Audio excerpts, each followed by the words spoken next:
senão depois eu me... Muito bem.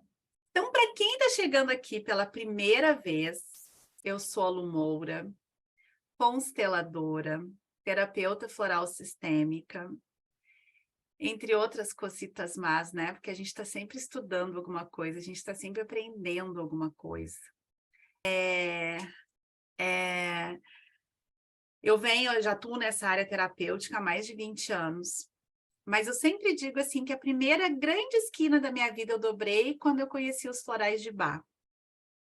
Foi uma grande descoberta de um mundo que é muito além do que eu conhecia, porque até então eu trabalhava como gerente numa multinacional, trabalhava com qualidade, com recursos humanos, trabalhei com marketing. E quando eu comecei a estudar os florais, eu comecei a me deparar assim com um universo que para mim era muito novo, mas que tocou o meu coração assim de uma forma muito assertiva. Depois, aí a gente segue estudando, aí eu fiz vários cursos, vários aprendizados, e em algum momento da minha vida, eu fui presenteada pela Soul College. E ali eu comecei o meu processo realmente de descoberta de mim, de uma forma mais profunda, da descoberta dos meus eus. E o meu trabalho como terapeuta, eu senti assim que ele ganhou uma proporção quando eu me apropriei da terapia sistêmica. Eu fui uma pessoa muito resistente a um curso de constelação. Vocês não sabem quanto eu resisti. E tem uma cena que vai ficar muito gravada no meu coração, que eu estava um dia dando uma aula de floral presencial, e tinham várias alunas minhas que estavam fazendo curso de constelação, ou que já constelavam, e eu numa resistência assim, né, medonha. E aí eu falei uma coisa na aula, e teve uma aluna minha que falou assim, mas prof, tu já constela, tu só não sabe que tu constela. E ali, naquele momento, eu parei, eu olhei para cima e falei, universo, se eu tiver que fazer um curso de constelação, que venha a mim com facilidade, alegria e glória, porque se for assim, eu me rendo. Pois eu vou contar para vocês que não deu um mês, eu estava começando um curso de constelação, porque eu só tinha um final de semana livre por mês na agenda, e o curso era exatamente nesses dias. E ainda teve toda uma situação lá que eu ajudei a divulgar, enfim, e ainda praticamente ganhei o curso. Se isso não é vir com facilidade, alegria e glória, então eu não sei o que que é, né? E aí tô eu aqui falando para vocês sobre isso, né?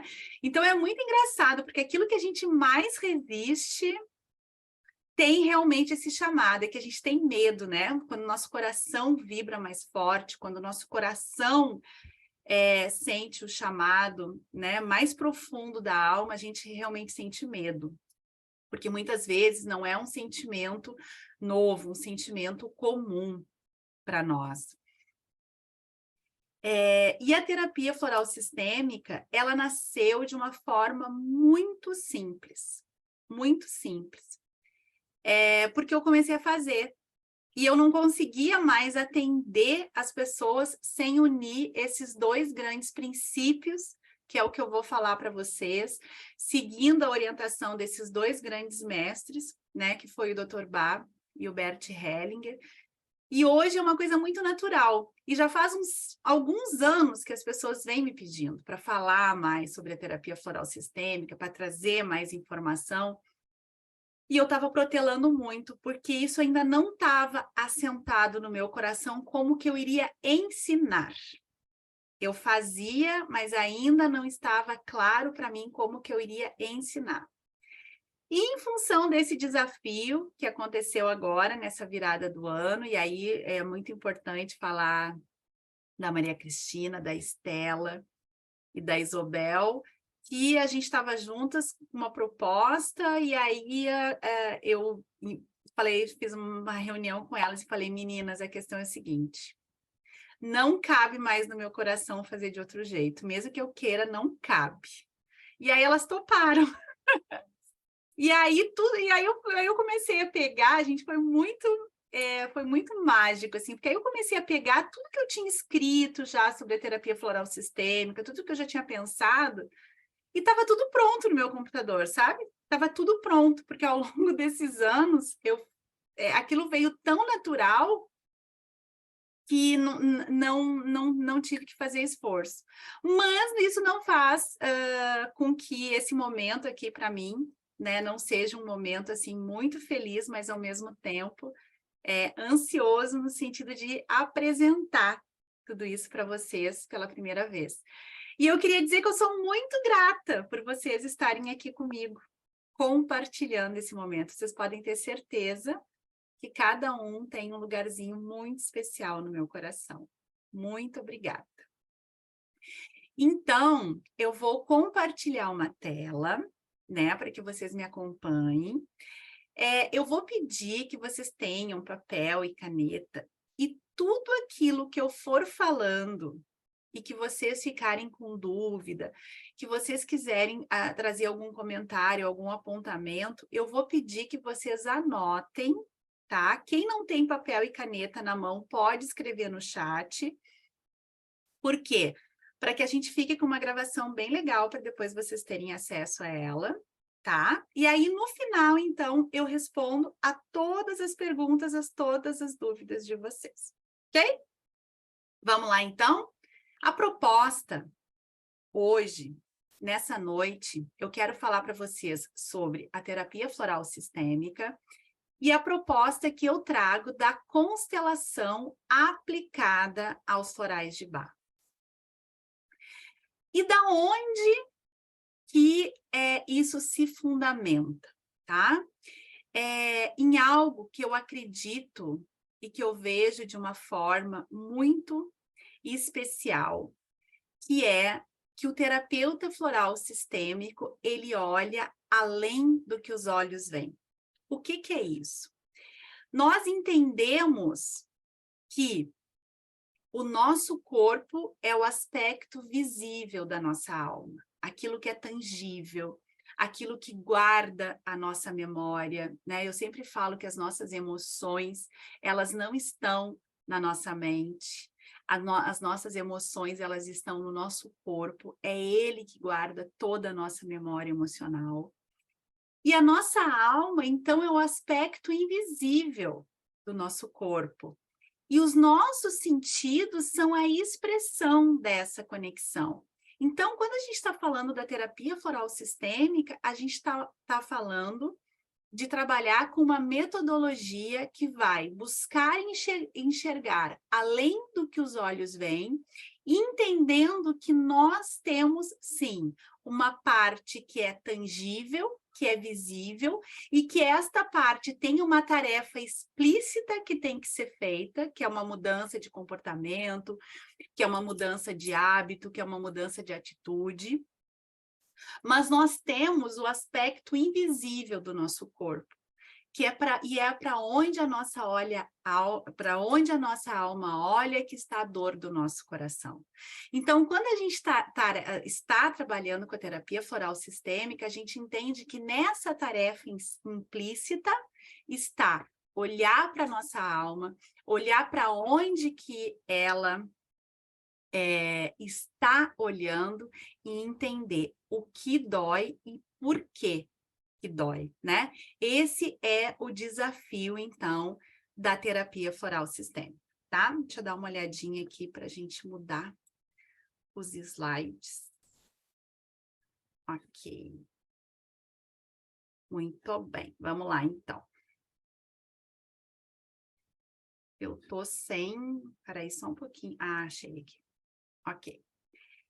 Então, não tem como a gente falar da terapia floral sistêmica sem falar do Dr. Bach, né? O Dr. Bach foi esse grande médico, esse grande cientista da alma, que foi um visionário no tempo dele. Enquanto não se falava em medicina, sem ser a medicina alopática, a medicina ortodoxa, ele fez o quê? Ele saiu, ele abandonou o consultório dele em Londres, né?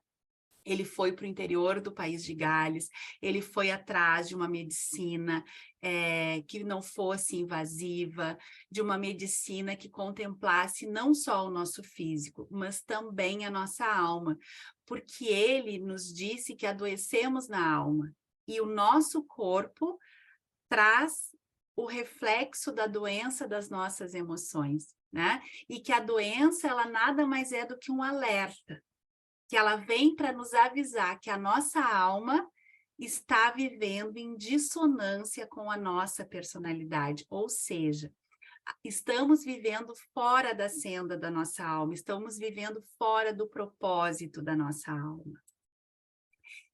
O Dr. Bach nos trouxe a visão da trindade, né? O que é essa trindade? Ele entendia que existe um eu superior, que é perfeito, que guarda todas as qualidades e virtudes que nós precisamos, que nós temos a nossa alma, que é esse aspecto invisível, mas que anima o nosso corpo. E temos o corpo, que é esse aspecto tangível e que acolhe a nossa alma. E que nessa trindade nós temos todos os recursos necessários para viver em harmonia e com saúde. Acontece que, quando temos um bloqueio emocional, o que acontece? Essa tríade perde o seu equilíbrio. E aí a doença vem como esse alerta, como este resultado dessa dissonância. Já quando a gente conversa sobre Bert Hellinger, que também foi um visionário, né? É atribuído ao Bert Hellinger o início das constelações. Só que, na verdade, Bert Hellinger ele compilou uma série de estudos de conhecimento que vieram lá do Moreno, da Virginia Satir, da Thea. O Bert Hellinger ele participou de uma constelação sendo representante de um pai. E ele ficou impressionado. Mas eu acho que sim, eu acho que o Bert Hellinger, ele merece esse lugar, porque ele teve coragem de falar o que muitos não falam, ele teve a coragem de expor o que muitos não expõem, e principalmente, ele abriu mão daquilo que a gente chama de uma boa reputação, no sentido de falar aquilo que ele acreditava e não aquilo que ele achava que as pessoas queriam ouvir dele. Então, assim como o Dr. Bach, ele foi um visionário no seu tempo e ele foi um observador da alma humana, né? E o que Bert Hellinger nos deixou? O ensinamento de que a nossa alma, ela está sujeita a vínculos afetivos, vínculos invisíveis aos nossos olhos, mas fiéis ao nosso coração. E que nós estamos sujeitos a estes vínculos, que são eles que direcionam as nossas ações. E olha que interessante, enquanto o Dr. Bach trouxe a tríade do eu superior, da alma e do corpo físico, Bert Hellinger trouxe a tríade das 3 ordens do amor. As 3 ordens do amor são 3 princípios sobre os quais algo se desenvolve. Bert Hellinger chamou de pertencimento, hierarquia e equilíbrio. E que, quando um desses aspectos não estão sendo observados, nós vivemos o conflito e, consequentemente, a dor emocional. Então, a terapia floral sistêmica, ela vai trabalhar com uma metodologia desenvolvida do olhar sobre o ser, o entendimento desse ser, o entendimento da sua personalidade, o seu modo de agir, porém entendendo que este ser, que este modo de agir está comprometido por impedimentos nas suas relações familiares. E por que isso é tão importante da gente observar? Porque quando um homem e uma mulher se juntam, Quando um homem e uma mulher se encontram, não é só aquele homem e só aquela mulher. Quando uma mulher diz sim para um homem, ela está dizendo sim para ele e para todo o sistema, para toda a história que vem com ele. Quando um homem diz sim para uma mulher, ele não está dizendo sim só para essa mulher. Ele está dizendo sim para essa mulher e para todo o sistema que vem com ela.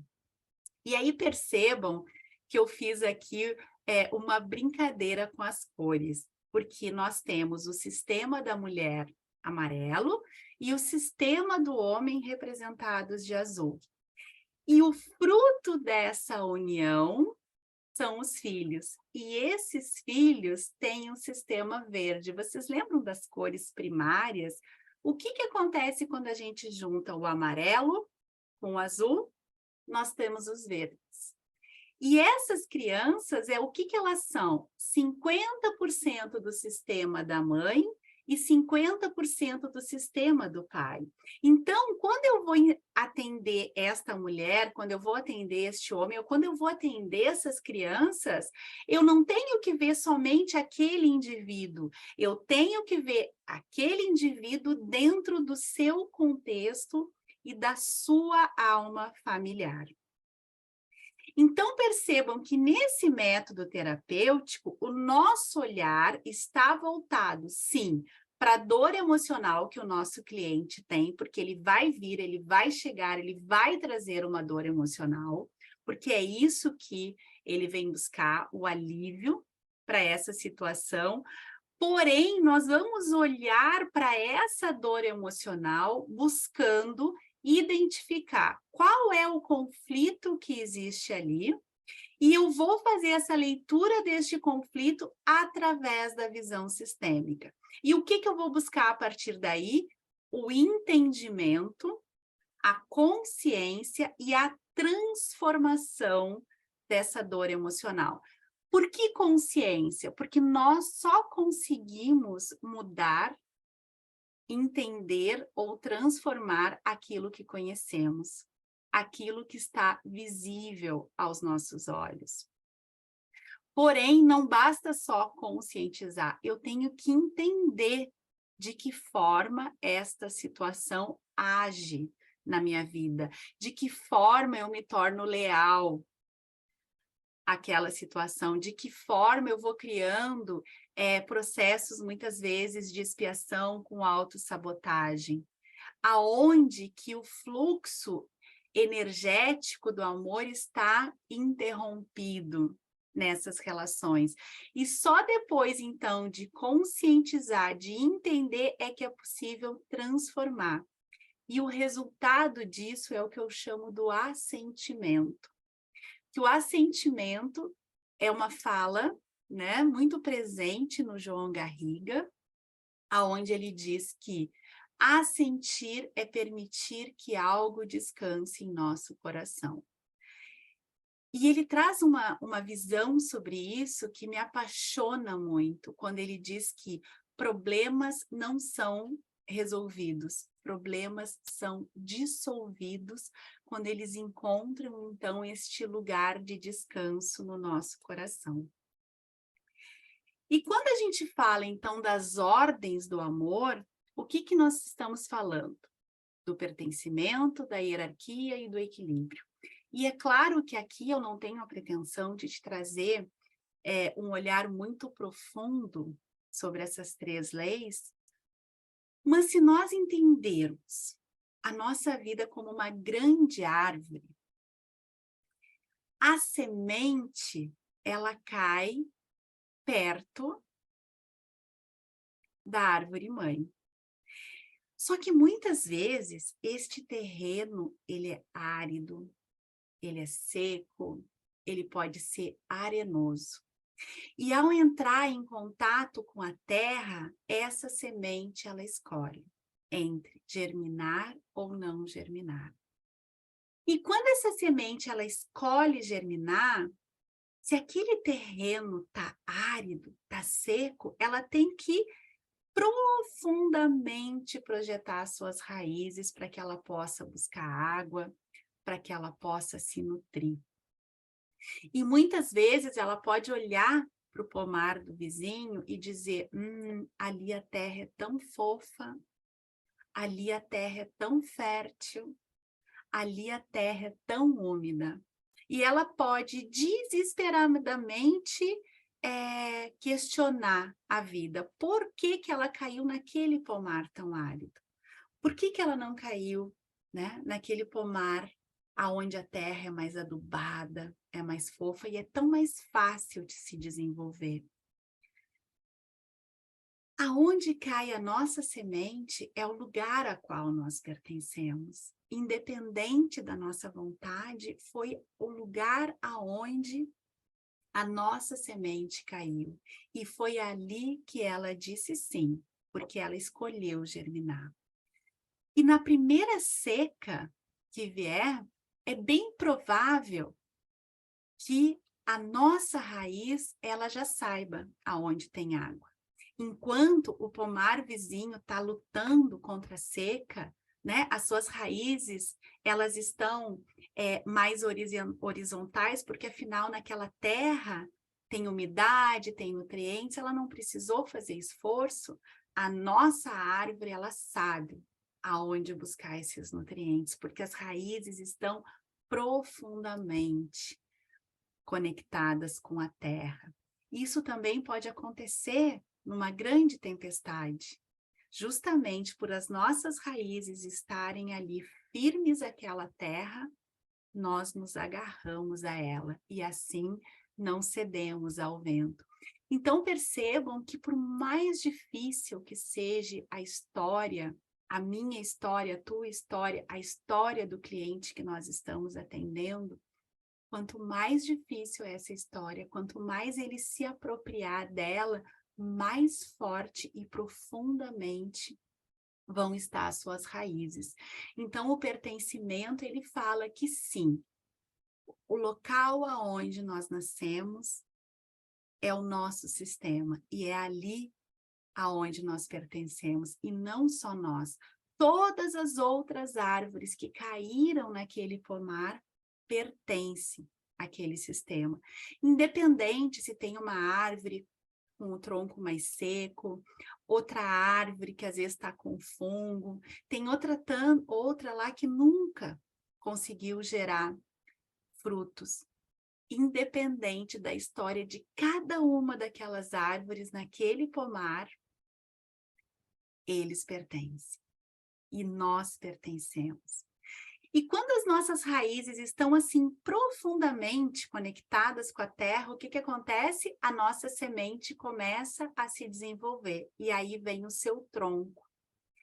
O tronco é o que depois lá mais adiante vai sustentar a nossa copa. O tronco fala da hierarquia, a forma como nós nos relacionamos com esse sistema.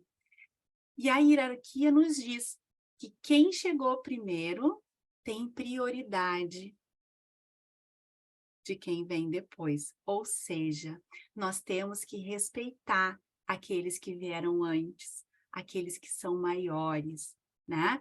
A hierarquia nos diz, por exemplo, a minha semente em relação à árvore da onde eu vim, ela é menor. A árvore que deu origem à minha semente chegou primeiro, é uma árvore maior, é uma árvore mais velha, ela sempre vai ter precedência. Em relação a ela, eu sempre vou ser a semente, mas a minha árvore vai crescer. E quando a minha árvore crescer, em relação às minhas sementes, eu vou ser maior, eu vou ter precedência. Então, a hierarquia nos convida a olhar para a vida de uma forma a conhecer qual é o meu lugar em relação à minha mãe, qual é o meu lugar em relação aos meus filhos, qual é o meu lugar na minha relação de trabalho. E quando a gente encontra o nosso lugar entre aqueles que chegaram primeiro e aqueles que vêm depois de nós, o nosso caule, ele cresce forte e tem força para sustentar toda a nossa copa. O que que tem na nossa copa? Os nossos galhos e as nossas folhas. As folhas é por onde a gente faz as trocas. As folhas recebem gás carbônico e colocam oxigênio, né? A árvore faz a fotossíntese. Inclusive, nas folhas, ela metaboliza todos aqueles nutrientes que a sua raiz tirou do solo. Então, percebam que aqui nas nossas folhas estão as nossas trocas. E aqui fala a lei do equilíbrio. O que que essa lei nos diz? Que as nossas relações, elas devem ser equilibradas, que eu só posso pedir aquilo que efetivamente eu preciso e que o outro só pode me dar aquilo que ele tem. E que as nossas relações, elas devem andar em pares, em igualdade. E se eu recebo uma coisa boa de ti, eu te entrego uma coisa um pouquinho melhor. Tu fica feliz e me entrega algo um pouquinho melhor. Mas quando as nossas relações vivem em desequilíbrio, essa troca pode acontecer de uma forma descendente. E aí todos perdemos. A única relação que não tem equilíbrio é a relação dos pais para os filhos. Por quê? Porque pais dão e filhos tomam. Pais nos deram aquilo de mais precioso que nós temos, que é a vida. E mesmo que o nosso pai more dentro de um homem que não pôde exercer a paternidade, e a nossa mãe more dentro de uma mulher que não estava disponível para a maternidade, eles nos deram algo que não tem preço, que é a vida. E para nós isso é o suficiente. E essa é a única relação aonde a gente não encontra esse equilíbrio. E percebam que Bert Hellinger, então, nos ensinou que, observando essas três ordens, que são um princípio natural e pré-determinado, segundo o qual algo se desenvolve, quando essa ordem é obedecida, caminhamos para o sucesso. Quando essa ordem não é obedecida, caminhamos para o fracasso. É aonde conhecemos a dor emocional e o conflito. Então, percebam que o conceito de constelação familiar em alemão quer dizer que, numa família, cada um tem o seu lugar. E que quando a gente mantém esse percurso, o campo vive em paz. Eu gosto muito de trazer como exemplo para os meus alunos, para os meus clientes, que o nosso coração é uma grande sala. E que nessa sala existe uma cadeira para cada um de nós. E quando a gente não disputa a cadeira com outro membro do nosso sistema, ou quando a gente não tenta ocupar 2, 3 cadeiras ao mesmo tempo, o campo todo vive e fica em paz. E aonde que entra os florais de Bach, né? Com essa visão sistêmica, eu faço essa identificação do cenário de dor. E com os florais de Bach, então, nós vamos imprimindo uma nova informação nesse campo de consciência. Por quê?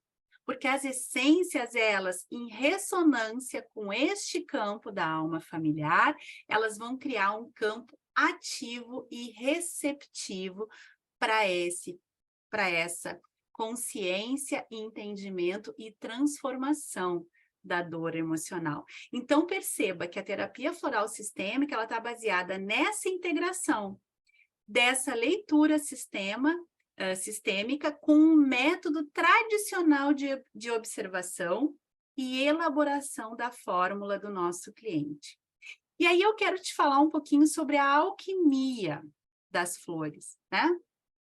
O Dr. Bach, em 1929, ele começou uma grande caminhada, tendo um chamado para essa busca dessa medicina não invasiva, dessa medicina que olhava o ser como um todo. E as primeiras 12 essências que ele sintonizou, ele chamou dos 12 curadores. Essas 12 primeiras essências eram o que ele chamava de 12 estados de personalidade. 12 lições que a alma tinha a aprender e a desenvolver uma virtude para lidar com aquele aprendizado. Depois, ele viu que não era o suficiente. E aí ele foi em busca de mais 7 essências que ele chamou dos 7 auxiliares. Que ele dizia que são comportamentos crônicos que nós desenvolvemos sem perceber. E muitas vezes nos dizemos assim, né? Então, por exemplo, Rockwater, né? Quantas vezes a gente se diz perfeccionista? Quantas vezes a gente diz que a gente não tem flexibilidade com aquilo que deve ser e como deve ser? Só que, na verdade, esse é um comportamento que a gente aprende. E aonde que a gente aprende esse comportamento? Lá atrás, quando a gente quer ser aquilo que a gente acha que os nossos pais esperam de nós, né? E qual mãe, quando está lá com o seu bebê na barriga, não está pensando e fazendo planos, né? Imaginando tudo aquilo que ela imagina para aquele filho de bom, de conquistas. E com isso, essa criança já vai recebendo toda essa informação daquilo que ela deve ser quando ela chegar ao mundo. E percebam que essas primeiras 19 essências foram feitas pelo método solar. Ou seja, o Sol, ele vem de fora da Terra, o calor vem de fora da Terra e é um calor mais ameno. Por quê? Porque são essências que nós precisamos de um tempo maior para trabalhar esta consciência, entendimento e transformação.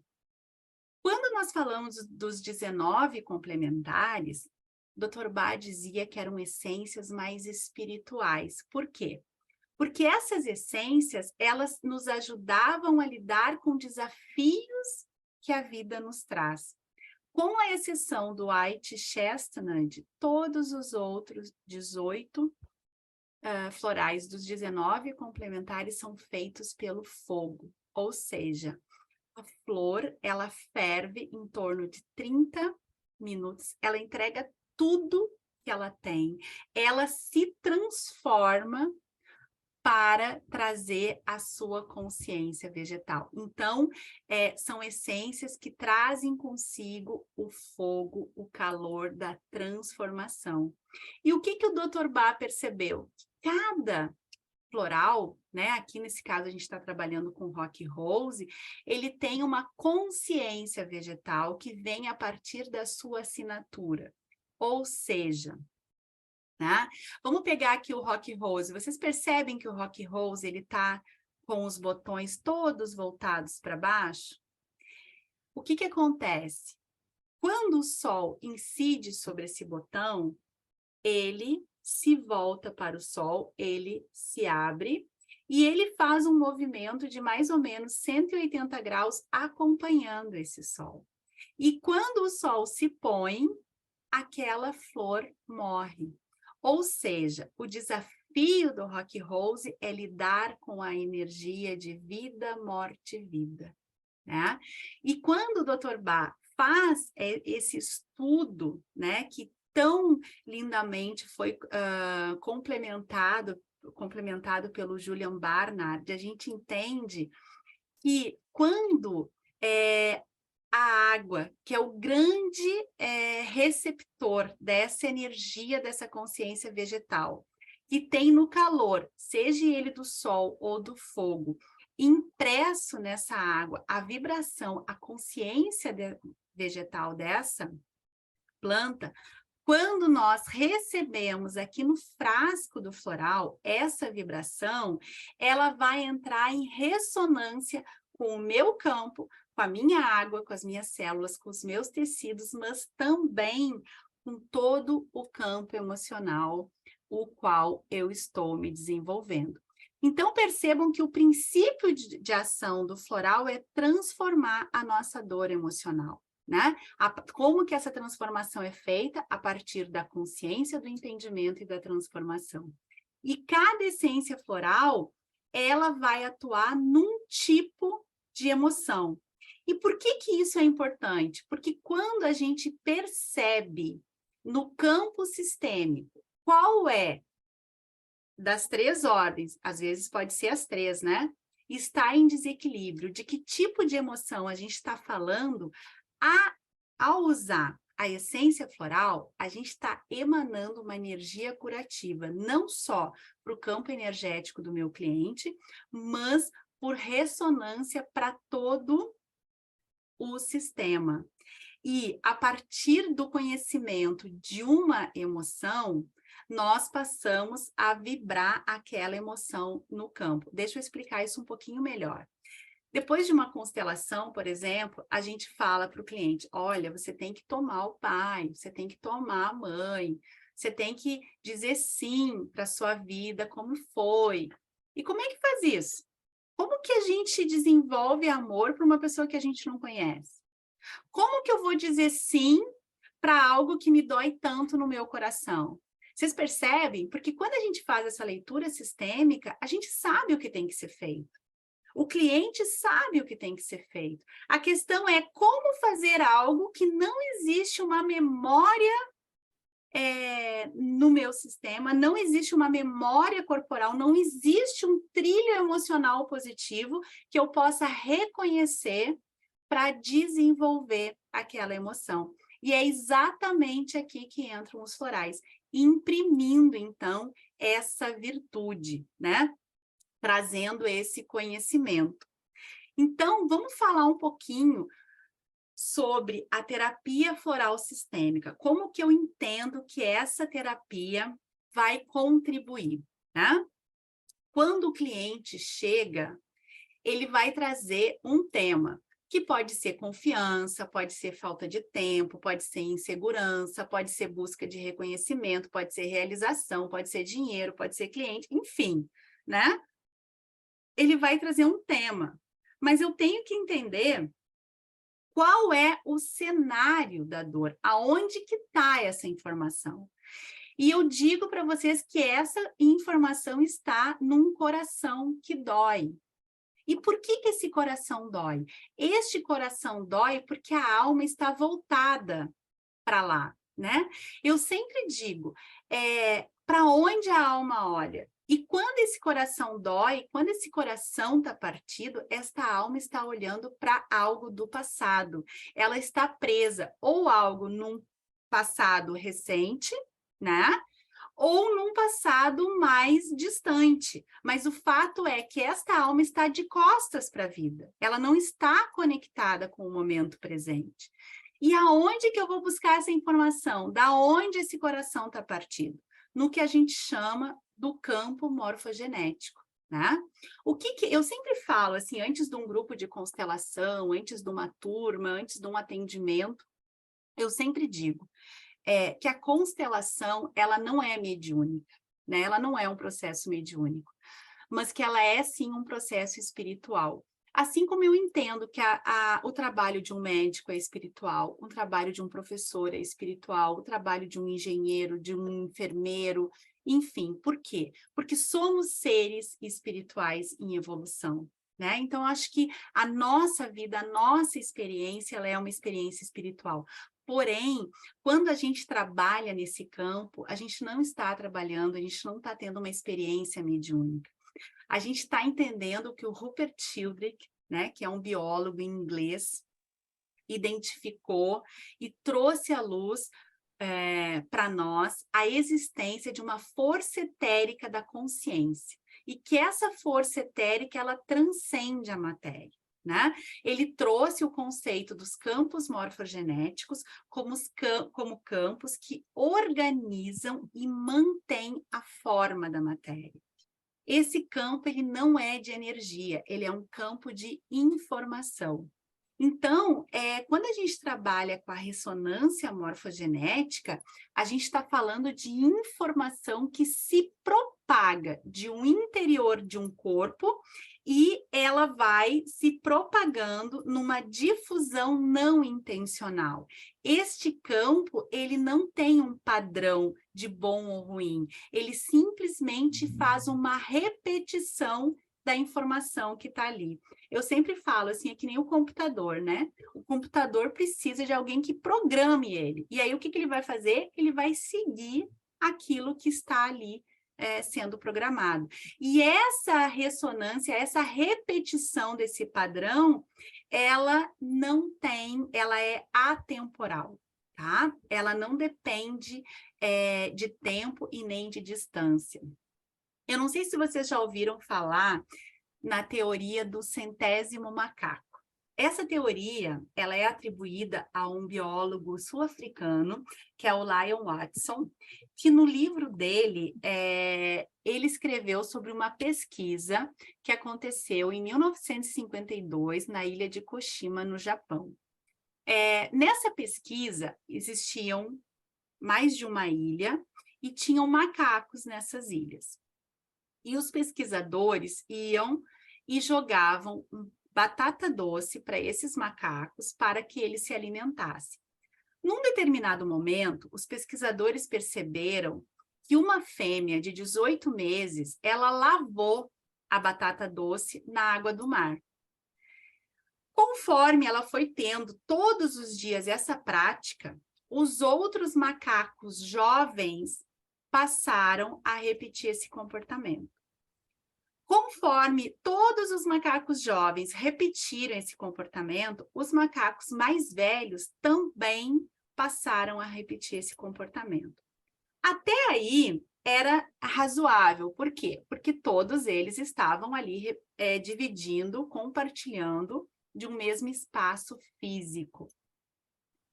Porém, e aí que entra a teoria do centésimo macaco, né?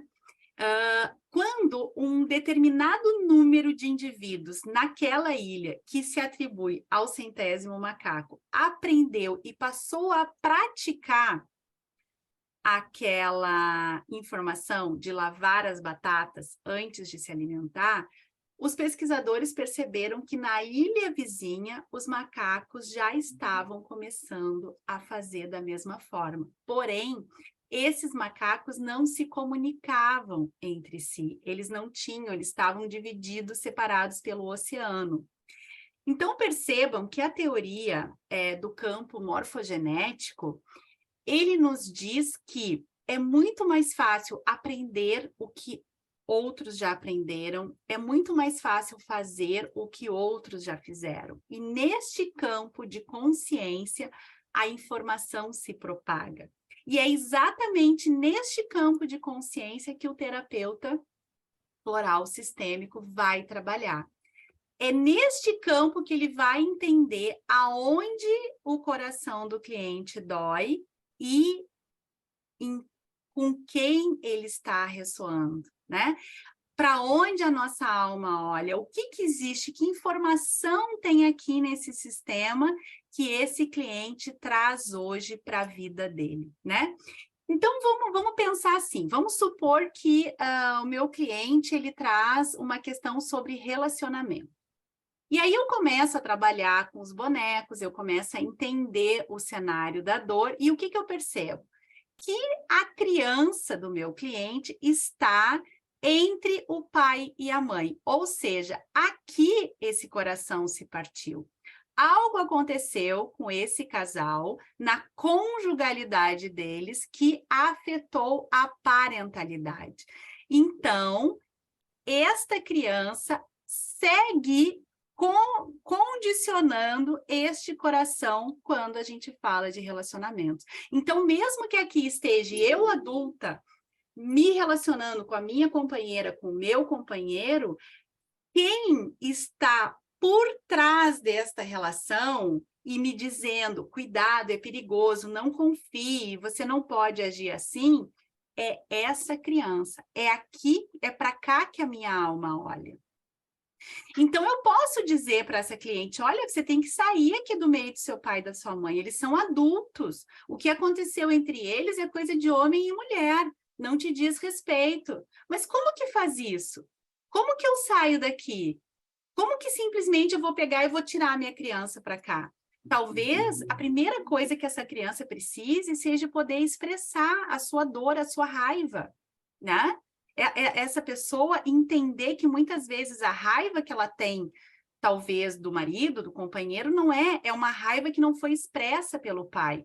Ou quem sabe até uma raiva que a mãe vivenciou com o pai e que não pôde externar, não ficou resolvida, e essa criança trouxe para o seu coração, né? Então, aqui, a gente sabe o que tem que ser feito, o cliente sabe o que tem que ser feito, mas como que faz isso se eu não tenho um trilho emocional positivo, né? Se, pelo contrário, o trilho emocional que sempre vai ativar é o que aconteceu aqui atrás. Aqui entram as essências, nos ajudando a imprimir, então, uma nova informação nesse campo. Aqui eu trouxe como exemplo o Holly, para trabalhar essa raiva não expressa, o Honeysuckle, né? Porque para que existe o passado? Para que a gente aprenda com ele. Mas o passado, ele precisa descansar. A gente não tem como mudar o que aconteceu ontem. A gente não tem como mudar o que aconteceu há 1 hora atrás. E é exatamente aqui que entra o Honeysuckle. Eu aprender com o meu passado, mas liberar. Aprender e liberar essa informação. E aí o Star of Bethlehem. Por quê? Porque esse coração está partido. Nós precisamos ajudar a consolar a dor dessa criança. Porque só essa criança trabalhando a raiva dela, só essa criança trabalhando essa dor emocional, ela vai deixar que o nosso eu adulto consiga ter um relacionamento mais pleno, né? O João tem uma fala que eu gosto muito, que ele diz que dentro de nós mora uma criança tirânica e profética, e que ela sempre tem razão, né? E que não nos permite fazer escolhas. Vamos supor que o tema do nosso cliente seja dinheiro, carreira, profissão, né? Talvez a mãe da nossa cliente tenha tido uma vida muito difícil. E quem sabe a nossa cliente está aqui, se colocou maior que a mãe, se colocou responsável pela segurança da mãe, pela felicidade da mãe, né? E aqui existe o quê? Uma inversão da hierarquia, porque aqui a grande é a mãe, né? E não a filha. E toda vez que essa filha se coloca maior que a mãe, ela tem que quê? Confiar que essa mãe é capaz de lidar com a sua vida. Confiar que essa mãe é capaz de lidar com o destino que lhe coube, que ela é a adulta. E o Red Chestnut é a essência que vai nos ajudar a ter esse entendimento, que as pessoas que a gente ama são capazes de lidar com a sua vida, com as suas escolhas, com o seu destino, né? Talvez ela precise do Chestnut Bud para poder trabalhar a mudança do comportamento, a mudança da atitude, né? Que é o que o Red Chestnut o Chestnut Bud vai nos ajudar. Se a gente quer resultados diferentes, então nós temos que ter atitudes diferentes. Mas também é muito difícil fazer isso sem sentir culpa, porque depois a gente vai estudar lá, tem a boa e a má consciência, né? E quando a gente sai desse lugar de cuidar da nossa mãe, o que acontece? A gente tem uma dor muito grande no nosso coração. Na maioria das vezes, a gente sabe o que precisa ser feito. Nós temos uma má consciência, nós temos uma dor de fazer o que precisa ser feito, né? Então, percebam que é aqui que o floral vai imprimindo uma nova informação nesse campo. Mas vamos supor que a questão não é com a mãe, é com o pai, né? Existe aqui uma exclusão do masculino. E é com o masculino que a gente vai para o mundo, né? Se pelo feminino, pela mãe, a gente chega ao mundo, nós vamos para o mundo, nós conhecemos o mundo através dessa energia masculina. E para essa cliente, talvez, se apropriar do seu dinheiro, da sua carreira, da sua profissão, ela precisa do Hornby, que é o quê? A prontidão para a vida, né? A prontidão de estar de pé, de estar disposto. Eu sempre digo assim que a nossa prosperidade ela está muito ligada a essa prontidão, o quanto nós estamos prontos para a vida. Por exemplo, quantos de vocês escolheram estar aqui? Escolheram reservar esse momento para estar aqui, para melhorar o conhecimento de vocês, para aprender um pouco mais. Talvez muitos aqui, eu sei, tenham um conhecimento muito amplo disso aqui que eu estou falando, mas mesmo assim escolheram estar aqui para ouvir de uma outra perspectiva, talvez de ter um novo olhar. Isso é prontidão, né? Quando a vida nos convida e a gente responde para ela, a gente diz, estou aqui. Mas para isso, eu preciso trabalhar muito essa energia do masculino, com o Larte e com o Mimulus. Essa energia que nos leva para a vida, né? Que nos faz... troquei aqui. Essa energia do Larte, do Mimulus, é a energia muito do masculino, dessa força, da forma como a gente caminha pelo mundo, né? Como a gente enxerga o mundo. Se a gente enxerga o mundo como um lugar perigoso, se a gente enxerga o mundo como um lugar seguro, né? Então, dizer para essa pessoa que está com a falta desse masculino, que está com esse masculino enfraquecido, dizer para essa pessoa, tu tem que ir para o mundo, tu tem que caminhar, como é que faz isso? É a mesma coisa que tu disser para alguém, voa, e ela olha para trás e diz, mas eu não tenho asas, né? E aí o Larte e o Mimulus vão dar esse impulso energético. Outra situação aqui que a gente pode olhar, por exemplo, uma lealdade sistêmica, né? Vamos supor que eu estou identificada com uma ancestral que não é vista, que não é lembrada, que de alguma forma, vamos supor que foi alguém que... Sabe aquela historinha que a gente fala, era para mim estar muito bem, se meu avô não tivesse perdido tudo que a gente tinha, eu ia ter recebido uma herança absurda. Se a minha avó não tivesse casado com aquele homem, nós estaríamos bem. Você percebe que todo julgamento traz consigo uma exclusão e muitas vezes a gente mantém uma lealdade sistêmica aqui, justamente até que isso aqui seja visto, até que isso aqui seja respeitado. E aqui entram também, inclusive, os vícios, né? Os nossos vícios podem estar aqui. Então, assim, às vezes as pessoas me perguntam muito, prof, qual é o floral, né? Como trabalhar o vício? Primeira coisa, a gente tem que entender a serviço de que ele está, né? Para onde que esse sintoma olha? Qual é a dor que essa alma está tentando amenizar? O agrímone é uma essência que nos ajuda muito nesse processo. O Willow é outra essência que pode nos ajudar a tomar as rédeas da nossa vida, né? Ao invés de ficar com pena do que está acontecendo com nós, levantar, lembra lá aquela prontidão do Hornby? Levantar e dizer assim, ó, eu vou fazer o melhor que eu posso com as ferramentas que eu tenho. E o Walnut é uma essência que vai nos ajudar a fazer a individualização disso aqui, olhar com respeito, sim, incluir, sim, porém, com individuação, tá bom? E aqui, o que a terapia floral sistêmica faz? O cliente, ele chega aqui, ó, para nós com esse campo azul, tá vendo?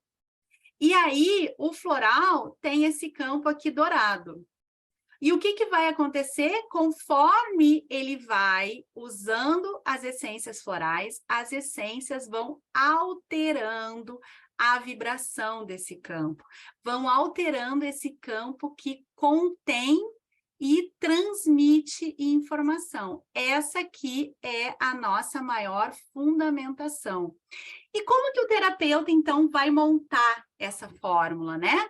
Entendendo qual é o cenário. Por exemplo, estou sendo leal, a cliente se dá conta, estou sendo leal à minha avó. O que ela precisa? Qual é o próximo passo? Individualização. Qual é a essência? Walnut. Tem um T a mais ali. Outro cenário, sinto pena da minha mãe.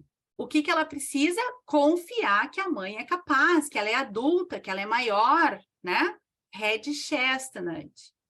Sinto raiva do meu pai. O que eu preciso? Entendimento. Qual é a essência? Holly. E aí, aqui, eu quero te trazer uma informação. É muito importante o cliente ir se apropriando dos seus sentimentos.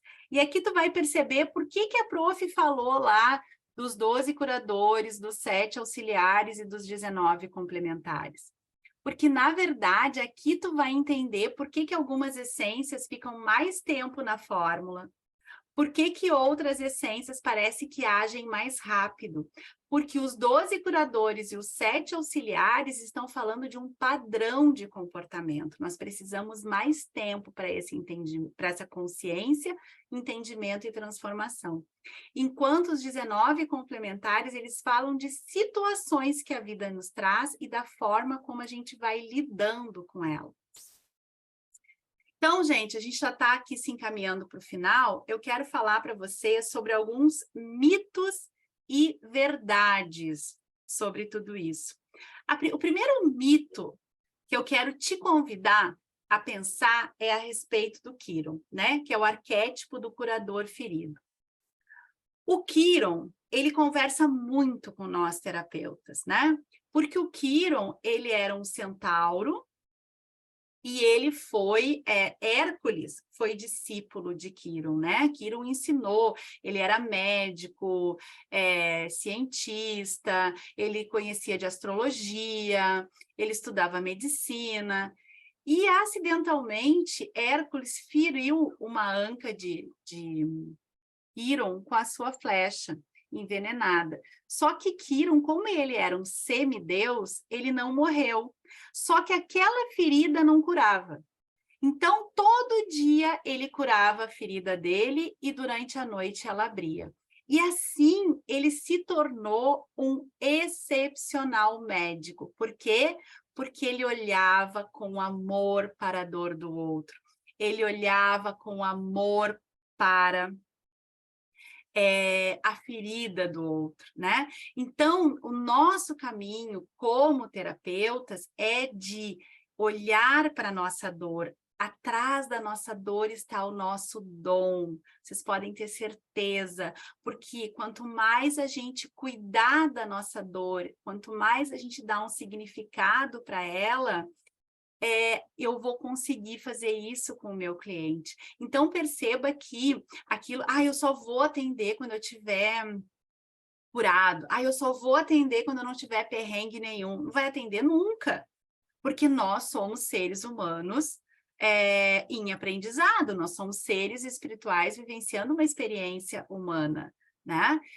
Nós estamos aqui lidando com a nossa dor, nós estamos aqui curando as nossas feridas. Porém, quanto mais eu tenho esse olhar sobre a minha ferida, mais eu consigo olhar com amorosidade para a ferida do outro.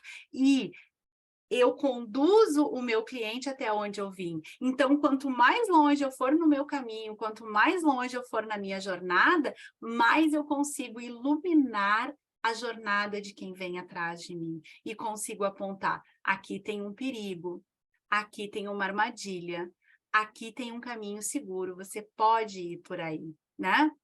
Então, percebam que nós temos que ter uma metodologia de trabalho, nós temos que ter um modelo profissional e temos que abrir mão daquele arquétipo do salvador, né?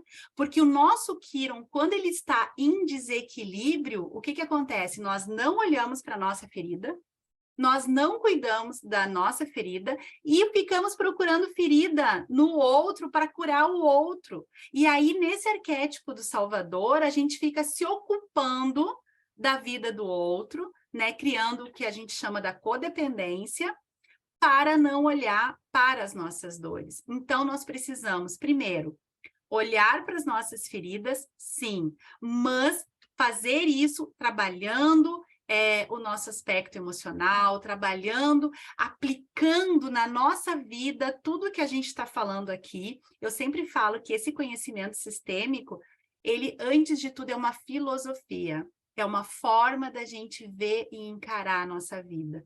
E aí, sim, a partir de abrir mão desse arquétipo do Salvador, desenvolver e trabalhar sobre um modelo profissional. Então, percebam que o terapeuta de sucesso, ele não só tem um conhecimento sobre as essências, mas ele compreende a natureza humana e a natureza da doença, né? Ele troca esse arquétipo de que eu vou sair por aí salvando todo mundo, eu vou trabalhando única e exclusivamente com a minha intuição, né? Eu vou jogando boia para todo mundo que eu acho que está se afogando e passo o quê? A curar a minha dor emocional, né? Todo curso com essa pegada sistêmica, ele tem uma chamada muito grande para a nossa autocura, para o olhar para o nosso sistema, para o olhar para a nossa dor. E a partir daqui eu vou me fortalecendo e então criando esse modelo, essa metodologia profissional. Então percebam que eu preciso me curar para ser terapeuta? Não. Eu preciso entender que dentro de mim existem feridas transgeracionais, ou seja, feridas que eu herdei do meu sistema, que eu não tenho responsabilidade sobre elas, mas eu tenho ação sobre elas. Eu tenho as feridas do meu eu criança, que eu também não tenho responsabilidade sobre elas, né? Eu as desenvolvi no ambiente onde eu cresci, mas assim como as feridas transgeracionais, eu tenho responsabilidade sobre elas. Ou seja, uma vez que eu entendi que elas existem, eu tenho responsabilidade de cuidar delas. E tenho as feridas do meu eu adulto, que estas, sim, normalmente são reflexos das feridas transgeracionais, das feridas do eu criança, a forma como eu vou criando essas feridas na minha vida adulta. E com isso eu vou vivenciando a minha dor emocional. O que eu preciso para ser terapeuta? Entender que sim, existe uma dor emocional, né? E que sim, eu estou sujeito a ela. E que quando ela dói, quando ela pulsa, quando ela lateja, eu tenho que olhar para ela e entender que é ela que está me gerando um pensamento, que vai me gerar um sentimento, que vai me levar para a ação. E que o resultado que eu vou ter a partir disso vem dessa equação. Esse é o terapeuta de sucesso. Esse é o terapeuta apropriado da sua vida. Esse é o terapeuta que tem esse olhar sistêmico sobre si. E esse terapeuta entende que o caminho é o caminho do coração, é o caminho da compaixão, ou seja, compaixão é a virtude de acolher o sofrimento do outro. E acolher o sofrimento do outro não quer dizer que a gente aprova esse sofrimento, não quer dizer que a gente entende as razões de que isso acontece. Não quer dizer que a gente tem um olhar se isso é bom ou ruim. Quer dizer que simplesmente eu olho para o outro e eu dou um lugar para ele no meu coração, para aquilo que ele traz, como ele traz. E que este acolhimento me desperta a vontade de ajudá-lo a superar os seus problemas. Olha o detalhe importantíssimo, não fazendo por ele, mas consolando no sentido de dizer, eu estou aqui, você não está só, e eu posso lhe ajudar com esse suporte emocional. E aí, uma diferença muito grande sobre compaixão e empatia. A compaixão, a gente olha para o outro e dá um lugar no nosso coração. A empatia, eu sinto o que o outro sente. Compaixão é a empatia em ação. O terapeuta, ele não pode ser empático, porque se ele for empático, ele vai sentir o que o outro sente. E quando ele estiver trabalhando nesse campo de consciência, quando ele estiver trabalhando nessa fórmula floral, ele vai trabalhar conforme aquilo que ele sente naquela situação. E quando ele trabalha com compaixão, ele olha para o outro e pergunta: o que tu precisa nessa situação? A empatia é quando a gente veste o calçado do outro. A compaixão é quando a gente entende o calçado que ele está usando e ajuda ele a fazer as escolhas de como ele quer fazer o caminho. Se com aquele sapato, se com outro sapato. Você percebe a diferença? Isso é muito importante e isso apropria demais o terapeuta no seu processo. E aqui, o terapeuta que trabalha com esta compaixão, ele se torna um guia, ele traz uma ajuda, ele conduz o cliente num caminho de reconhecimento dessa dor emocional. E ele entende que isso se faz no tempo de Kairos. O que eu quero dizer com isso? Nós temos o tempo de Cronos, que é o tempo cronológico, que é o tempo do calendário, que é o tempo do relógio. E nós temos o tempo de Kairos, que o tempo de Kairos é o tempo do insight, é o tempo do milagre, é aquele tempo que tu diz, pá, era isso. E aí o que acontece? Kairos tem as asas nas costas e nos pés, e só um chumaço de cabelo. O que acontece? Kairos cruza conosco. E quando ele cruza, quando nós estamos de cara com ele, nós só conseguimos pegar ele pela frente, pelo cabelo. Ou seja, este terapeuta, ele conduz o cliente no conhecimento da sua dor emocional, no tempo da alma desse cliente. E quando esta alma está pronta, ela tem um insight. Então, no tempo de Kairos, essa alma, ela reencontra o seu equilíbrio, ela começa a fazer escolhas conscientes, o processo vai sendo feito, porém, não adianta acontecer fora o que ainda não aconteceu dentro. Então, percebam que esse insight, ele vem num evento quântico, uma vibração profunda e sincronizante, que quando essa história do cliente, essa história desse sistema tem um lugar de segurança e não julgamento no coração do constelador, no coração do terapeuta sistêmico, algo curativo acontece num estado que eu digo que é fora do tempo. Por quê? Porque só o coração percebe aquilo que a mente não vê.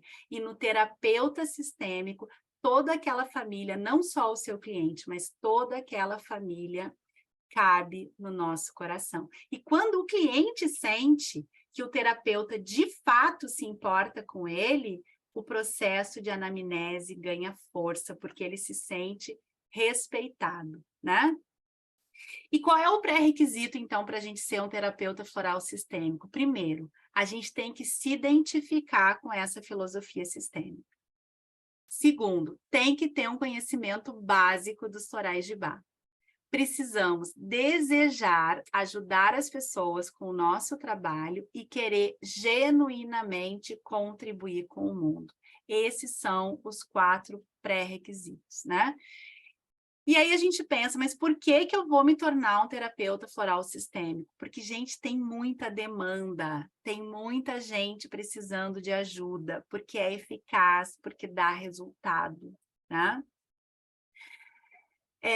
Assim como a terapia floral, assim como a constelação, ainda não é uma profissão regulamentada, né? Mas o fato de não ser uma profissão regulamentada não quer dizer que não exija de nós comprometimento, ética.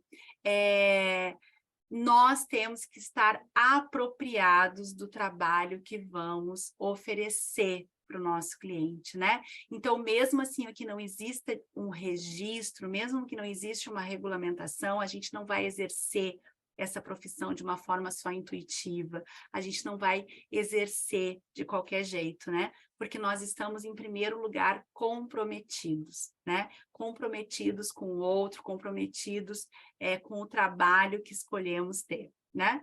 Então, eu queria falar para vocês, daqui a pouquinho eu já vou começar a responder as dúvidas, mas eu queria então falar para vocês dessa formação que está iniciando agora, dia 28 de março, né, da terapia floral sistêmica.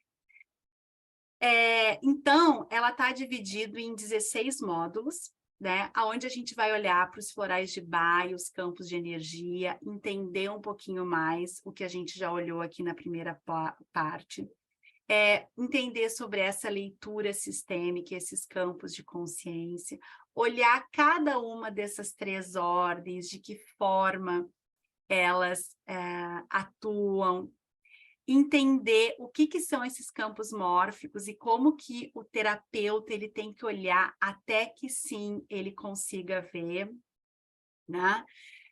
Depois entender todos esses fundamentos da terapia floral sistêmica, onde a gente faz o caminho do herói, aprofundar no Kiron, entender essa armadilha do salvador, da vítima e do algoz, entender o que são sentimentos primários e secundários e qual é a postura do terapeuta em relação a isso, entender todos os conceitos sistêmicos, os seus significados, a importância do terapeuta silenciar, observar e, o mais importante, suportar o movimento do cão, né? Isso, todos os módulos, sempre fazendo esse link com as essências florais, né? E como cada floral vai atuar em determinada dinâmica sistêmica. Vamos falar sobre as ordens da ajuda, né? O que eu quero no final? Eu quero ser consteladora ou eu quero ser um terapeuta floral sistêmico? Porque, na verdade, a formação vai habilitar, né? Ao final, a gente pode trabalhar com a constelação individual com bonecos, vamos entender sobre a boa e a má consciência, a memória transgeracional, a epigenética, família de origem, os 5 círculos do amor, a criança interior e os traumas de vinculação, relacionamento de casal, vamos ter um módulo só sobre as nossas relações afetivas, dinheiro, carreira e profissão, o significado sistêmico das doenças, né? A constelação em si, a dinâmica, é muito conteúdo, tá? É um curso híbrido, então nós vamos ter, assim, aulas gravadas, que vão ser disponibilizadas ao longo do curso, porque esse não é um curso que a gente tem que sentar e maratonar, esse é um curso que a gente tem que vivenciar, tá? Depois nós temos aulas ao vivo de 15 em 15 dias, tá? Tem todo um material complementar, né, em PDF, e-book, a supervisão, a gente vai fazer muita constelação, a gente vai fazer muita supervisão de caso clínico, tá? O Café com Flores, né, que muitos de vocês já estão aqui, já me acompanham no Café com Flores. O acesso é de 2 anos, tá? O contato é diretamente comigo, o grupo do WhatsApp comigo, certificado de 150 horas, com registro na Biblioteca Nacional de Cursos.